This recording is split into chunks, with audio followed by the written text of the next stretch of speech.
विधानसभेच्या निवडणुकीच्या वेळेस मूर्तिजापूर येथील निवडणूक प्रचार सभेदरम्यान मुख्यमंत्री देवेंद्र फडणवीस यांनी महायुतीची सत्ता आल्यास शेतकऱ्यांचा सातबारा कोरा करू असे आश्वासन दिले होते। महाराष्ट्रात महायुतीची सत्ता येऊन अनेक महिने उलटूनही अद्यापही कर्जमाफीची घोषणा महायुती सरकारकडून करण्यात आली नाही। या मागणीची आठवण करून देण्यासाठी राज्यमंत्री इंद्रनील नाईक यांच्या बंगल्याबाहेर शेतकऱ्याचा सातबारा कोरा करावा, शेतमालाला हमीभाव द्यावा यासह दिव्यांग बांधवांचे मानधन प्रतिमाह 6,000 रुपये करण्यात यावे या मागणीला घेऊन प्रहार जनशक्ती पक्ष कार्यकर्त्यासह शेतकऱ्यांनी रक्तदान केले।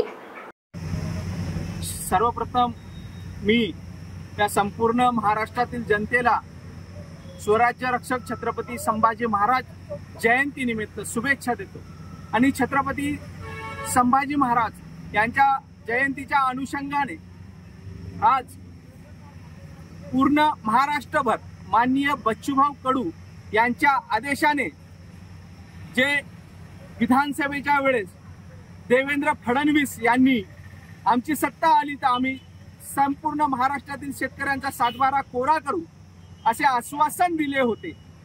ते खोटे आश्वासन देऊन आज सत्तेत आले, त्यांना सदर आश्वासनाचा विसर पडलेला।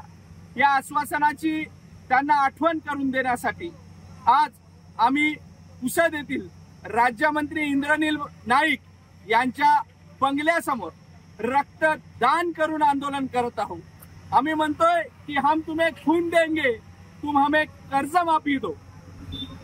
यासाठी आज आम्ही या ठिकाणी रक्तदान करून आंदोलन करत आहोत। दिव्यांगांना प्रति 6,000 रुपये मंथली मानधन मिळावं, शेतीमालाला भाव मिळावा आणि आपण दिलेलं आश्वासन हे तात्काळ पूर्ण करावं या मागणीला घेऊन आज इथे रक्तदान शिबिर होत आहे।